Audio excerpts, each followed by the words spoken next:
Assalamualaikum warahmatullahi wabarakatuh.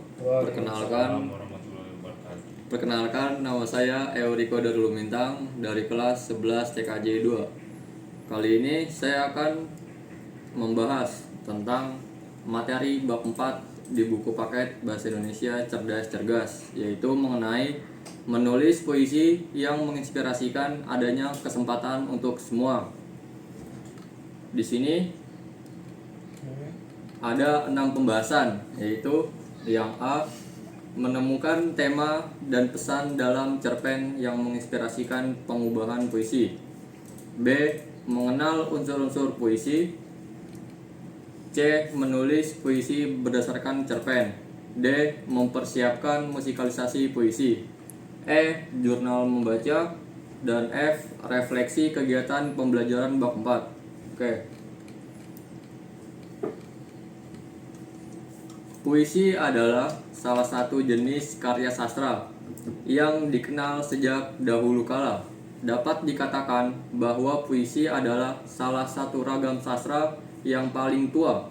Berbeda dengan prosa yang ditulis dalam bentuk paragraf, puisi ditulis dalam bentuk baris dan bait dengan bahasa yang indah.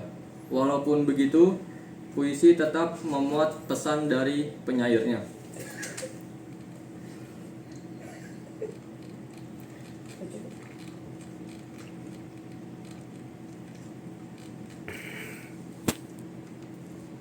Oke, selanjutnya mengenal unsur-unsur puisi. Puisi adalah ragam karya sastra dengan unsur poetika diksi dan asosiasi, majas, imaji, dan rima irama. Pantun dan syair terikat rima, jumlah baris, dan bait. Pantun dan syair termasuk puisi lama. Puisi modern tidak terikat rima, bait, dan baris, sehingga disebut puisi bebas. Pemakaian kosakata lebih banyak menggunakan bahasa sehari-hari. Namun, puisi modern tetap menggunakan diksi yang indah dan majas untuk mengungkapkan perasaan maupun maksud si penyair.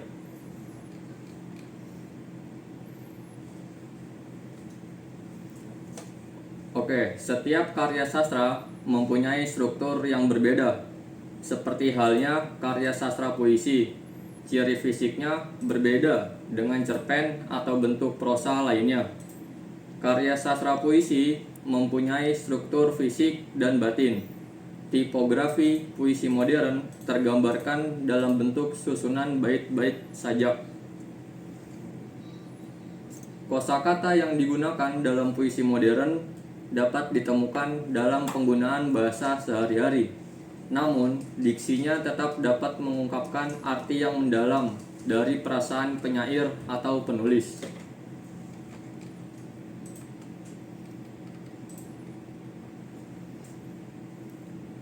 Unsur pembangun puisi secara fisik disebut struktur fisik.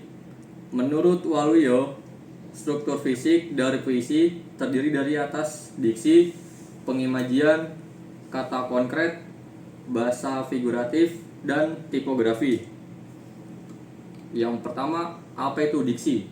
Menurut Kamus Besar Bahasa Indonesia, diksi adalah pilihan kata yang tepat dan selaras dalam penggunaannya untuk mengungkapkan gagasan sehingga diperoleh efek tertentu seperti yang diharapkan.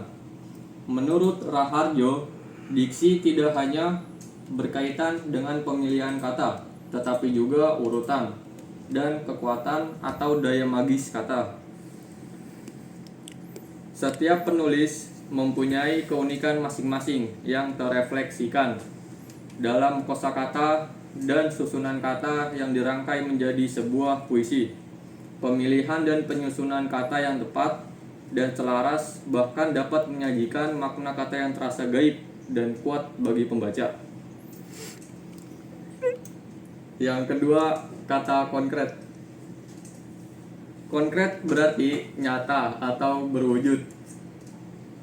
dapat dilihat, diraba, dan sebagainya. Walaupun kata konkret bermakna sesuatu yang nyata, namun pilihan kata konkret dalam puisi terkait dengan kiasan atau perlambangan yang ingin disampaikan oleh penyair. Pemilihan kata konkret dapat membantu pembaca mengimajinasikan maksud penulis. Yang ketiga, pengimajian. Pengimajian pada puisi tergantung pada pilihan kata konkret dan cara merangkainya. Penghayatan makna kata dalam baris-baris puisi dilakukan melalui penglihatan, pendengaran, dan perasaan. Secara berurutan disebut imaji visual, imaji auditif, dan imaji taktil. Yang keempat, bahasa figuratif atau gaya bahasa. Penggunaan gaya bahasa pada puisi adalah untuk menambah pengimajian. Selain itu, juga dapat digunakan untuk menyampaikan banyak maksud dengan singkat. Penggunaan bahasa kiasan membuat puisi lebih indah, menciptakan efek lebih kaya dan efektif. Perlambangan membantu penyair memperjelas makna. Yang kelima, ada tipografi. Tipografi menunjukkan susunan puisi yang membedakannya dengan karya sastra lainnya, yakni prosa maupun drama. Memahami makna yang ingin disampaikan penulis dapat dilakukan dengan menganalisis struktur batin, yakni tema, perasaan penyair, nada, dan pesan. Yang pertama itu ada tema. Menurut Raharjo, tema merupakan gagasan pokok yang dikemukakan penyair. Gagasan pokok ini menjadi dasar diubahnya sebuah puisi. Kedua, perasaan penyair. Masih menurut Raharjo, perasaan berkaitan suasana perasaan penyair yang diekspresikan melalui puisi. Sikap penyair terhadap suatu gagasan utama atau pokok permasalahan yang dituangkan ke dalam puisi dapat diharapkan dan dihayati oleh pembaca. Yang ketiga, nada dan suara. Menurut Gustina, nada adalah sikap penyair terhadap penikmat karyanya. Puisi dapat mempunyai nada-nada semangat atau nada sedih atau nada-nada lainnya sesuai dengan perasaan penyair. Dari sikap penyair tersebut tercipta suasana puisi. Suasana adalah efek yang ditimbulkan pada perasaan pembaca atau penikmat puisi. Yang keempat, ada pesan. Menurut Gustina, pesan atau amanat merupakan kesan yang diharapkan agar pesan dan kesan dapat ditangkap penikmat puisi setelah membacanya. Selanjutnya adalah tips menulis puisi yang menginspirasi. Yang pertama, gunakan pengalaman pribadi. Pengalaman pribadi seringkali memberikan kedalaman emosional pada puisi. Misalnya, tuliskan tentang perjuangan Anda atau seseorang yang Anda kenal dalam meraih kesempatan hidup. B. Jadikan puisi universal. Meskipun berangkat dari pengalaman pribadi, gunakan bahasa yang universal sehingga pembaca dari berbagai latar belakang dapat merasakan pesan yang disampaikan. Yang C. Berikan akhir yang menggugah.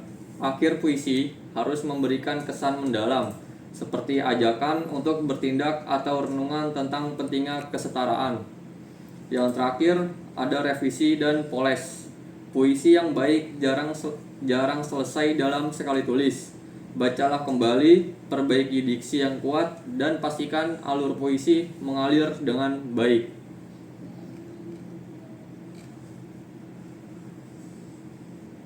Oke, jadi puisi bertema kesempatan untuk semua adalah cara yang indah untuk menginspirasi dan menyebarkan nilai-nilai positif. Dengan mengikuti langkah-langkah di atas dan menggunakan kreativitas, Anda dapat menciptakan puisi yang tidak hanya indah, tetapi juga bermakna bagi pembaca. Ingatlah, puisi yang baik adalah puisi yang mampu menyentuh hati dan menggerakkan jiwa. Mari jadikan dunia lebih baik melalui kata-kata yang penuh harapan. Oke, sekian. Terima kasih. Kurang lebihnya mohon maaf. Wassalamualaikum warahmatullahi wabarakatuh.